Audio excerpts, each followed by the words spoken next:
Let me first thank the program director for the wonderful jokes. At least with us, we got customers who can smile. And I appreciate the opportunity that I've been given by the shareholders of Traxtion, especially the chairman, Mr. Mason, the health representative by the CEO, the chief executive officer who's our partner, James, known as Jamie, management of ARIA led by the activist CEO, Ms. Ngwako, captains of the rail industry present today, all Traxtion employees, distinguished guests, ladies and gentlemen. My job is a very difficult one to talk after what the chairman has said and what the CEO has said in terms of really talking to government. But I'm sure as a representative of government and part of a caring government, beside our challenges that we have, after these few words, I'll have left hope that will make colleagues as part of the rail sector to be able to soldier forward. I greet you on this great day of Traxtion company. We all believe that 35 years in business is an achievement worth to be celebrated, especially more into the rail space, considering that Traxtion has been operating in other countries, not even here. So it is really an achievement, but at the same time, an achievement and flying flag for South Africa Incorporated. We know that rail sector is a capital intensive by nature, and there are big investment that needs to be done, which must be both driven by government and the private sector. And we appreciate the role of private sector in really working with us. We understand that there are some times where government make big decisions, and those decisions really affect private sector in how they do their work. And I think some of those issues colleagues have talked about, these issues really around policy certainty. But we know beyond that, there are some of those events that we normally don't plan as a country. I mean, one case in point will be the 2008 economic crisis, and secondly, the recent COVID-19 lockdown, which are really those key areas. But I think for us it's comforting and it's worth noting that this company has survived all these episodes that we are mentioning today, and we are celebrating their 35 years of existence. And for us it's really key, and it will go into the history of this country, because we are celebrating our 35 years during the October Transport Month. I'm sure you know that October is dedicated in South Africa as Transport Month, and the theme that we are using in this year to celebrate this month, it's called Sijoving Golovani, together building transport infrastructure that build and sustain livelihoods. The contribution of Traxtion has been very important in the rail sector for our country and Africa as a whole. Commitment made by Traxtion Group is really a clear and direct contribution to the South African Economic Recovery Plan as launched by the President, and it illustrates really a solution that will take transport and the rail sector in particular to the bigger levels. I note that mentioned that Traxtion is one of Africa's largest operators in the space, and the company has met standard of excellence, being an ISO 9000 in 2015 certified, and some of the key elements. And it is active in a number of countries, and I think the chairman has said probably around 8 countries where they are providing a rail service. And they are again having a rail school that has been certified by our transport tutor and has an equivalent of 5-star rating. We believe their principle which the company is implementing, especially in taking semi-skilled artisans from our local community.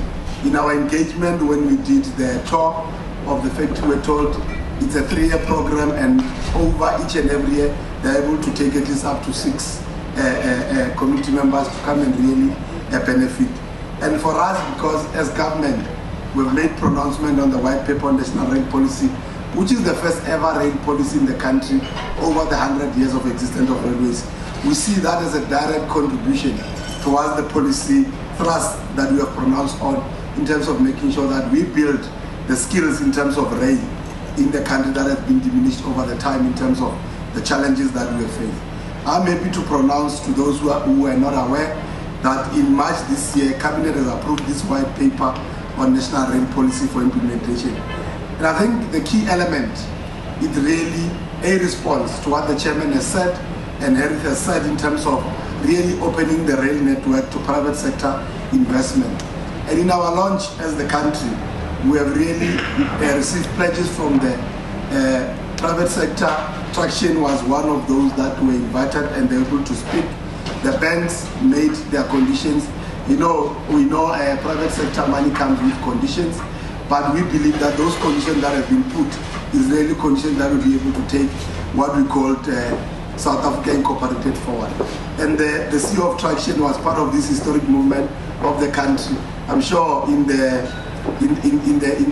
records of the Department of Transport, that will really go a long way, and we see that as a direct contribution towards the rail sector moving forward. Third-party access, as pronounced by the policy, is one of the key levers of policy in driving efficiency and improving rail competitiveness.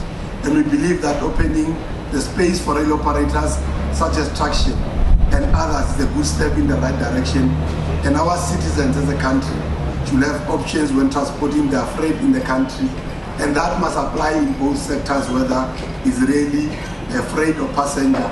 And that we believe is key tenets of what our rail policy prescribes. The policy itself is based really on two thrusts, and I won't go into detail because the policy itself is 133 pages or so to really deal with some of the key direction that we want to do. But I think key, and the message that I want to leave with your guest today is that we are looking at investment-led railways, because in terms of the research and what we have done, we have really seen that investment-led railways will really take the country economy in terms of the next level. And the second element that we are introducing in the policy is really an element of institutional reform, because we know, based on our history, government has been the provider of services in terms of job creation. And here we are in terms of the institutional reform. We are inviting the private sector to then say, how do we then work together? And key to that is that we appreciate the role that we play in terms of our state-owned entities, but key to that is that Transnet themselves must be able to ring-fence their business, especially the infrastructure business, because that's where we are going to have the issue of access, and that's how we are going to discuss the issues of access regime and everything moving forward. And I think we call upon you that the rail sector, especially the private sector, you must come to the party to make sure that we utilize all this rail capacity that we have. Obviously, as the first stage within the rail gauge that we have, and James know, we have already said when we have sought all the assets that we have, what then becomes the next stage of getting to what we get as our superior gauge moving forward, which is named the standard gauge. And we believe one of the key tenets of really taking and making sure that we have policy certainty and taking the industry along is really the effective economic regulation, which must ensure fair and regulated access to both the primary and secondary network. Because for the first time in the country, now the rail policy allows operators with their investment to move from their point of origin to where they want to take their goods, which for us, we believe that it is a game changer, and if implemented correctly with all those who are concerned, it will be able to take the country forward. The white paper itself introduces concessioning of rail, within rail, both in terms of the freight and passenger, and it advocates the building of local industry capacity, growing local manufacturing capability, which is the kind of investment that we do, and again support of the master plan of steel in the country, so that even our own private sector can be able to procure within the same space. And one of the key issues that we are introducing is really a rolling stock that will be owned by the private operators, which we see as another additional funding source to provide extra capacity, because at least this government will be able to focus in terms of their below rail asset, which is infrastructure, where private sector can bring their own rolling stock, and they can even establish their rolling stock leasing companies to be able to operate in that particular space. And I know that's one of the elements that the Traxtion and one of the operators are looking forward, and that's an investment that we want to make. So the policy really makes you to be able to play in that space. It's very interesting to then say in the past few weeks that the National Assembly passed the Economic Regulation of Transport Bill, which will really assist in the amalgamating of economic regulation in the transport sector into a single multimodal regulator. And this legislation is an important enabler for private sector participation and third-party access in the transport sector. But as a department, we haven't really sit down and fold our arms. In preparation for that legislation, we have established what we call interim rail economic regulatory capacity, which is an interim arrangement which has been pronounced by the rail policy to make sure that we build capacity around these issues.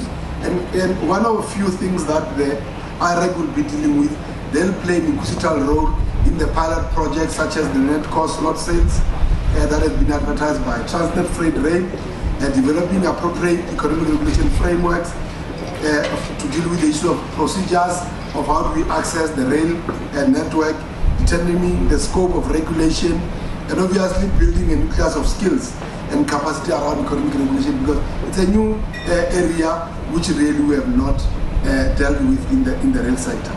We have really listened to the industry on the issues that were raised, especially on the Transnet slot sales, the 2-year regime, considering that a number of investment that you need to make cannot really be harvested in that year. So we have engaged the Department of Public Enterprises, which is a key stakeholder and shareholder of Transnet Freight Rail. And as I speak now, the IREC team is actually meeting with Transnet to really address the issues that you have addressed as the rail industry, to demonstrate that we are a listening and caring government. We have, in building our capacity, appointed 83 independent experts in terms of working with us at IREC, and they are chairing it independently so that those decisions must not be decisions that are taken by government employees for the benefit of government. So we look for professionals who are independent and can be able to play in that space. And really the experts have some experience in terms of competition law, economic regulation, and rail operation. And I'm happy to announce that Ms. Ethel Telja is the chairperson of IREC. She is an economist with more than 15 years of experience and has an experience in the regulation and gas and electricity sector, and she is an ex-board member of NESA.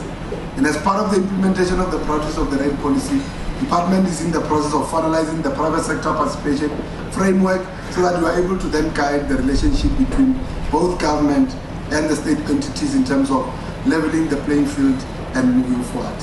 In bridging the investment gap and improving operational efficiencies, we have even entered into an implementation protocol with the Department of Public Enterprises so that in working with the private sector, there can be clear rules and how we want to implement. In closing, the short interventions outlined really in the white paper is to really help us to be able to improve the regulatory framework in the country and how do we then moving forward. Ladies and gentlemen, the private sector support and partnership is critical to successful implementation of the policy, and the department under the leadership of Minister Mbalula and myself will create an enabling environment to create dialogue with the private sector, and we are looking forward to innovative solutions to tackle these challenges. And we are not planning to do it, we are already doing it, and I mean some of the colleagues in the room are really can really give testimony to that. I'll have not done justice to my speech if I did not share with you a long-lasting relationship that Traxtion have with the Railway Safety Regulator, which is one of our entities that deals with rail safety issues, because that's one of the critical elements we always want to have within our rail sector. And I think that relationship stem when they first make the application in terms of the permit and how they work too much. And we really encourage Traxtion to continue with a strict commitment to complying to the safety regulatory requirements, provided by the RSR, and I think that to us is an exemplary operator and a leader in own right in the railway sector. As I conclude, let me allow Program Director to once again commend Traxtion as we look forward to aligning its effort to government's commitment set out in the White Paper on National Rail Policy. Traxtion efforts and that of the private sector must contribute towards reviving the rail sector, helping government in creating jobs, supporting economic transformation while being environmentally conscious in line with the government priorities and the medium-term strategic framework of the sixth administration. I wish you as Traxtion company everything of the best for the next 35 years. Continue to do the great work you are doing for yourself as shareholders, local community, South Africa, Africa, and the world at large. Traxtion. Be exponential.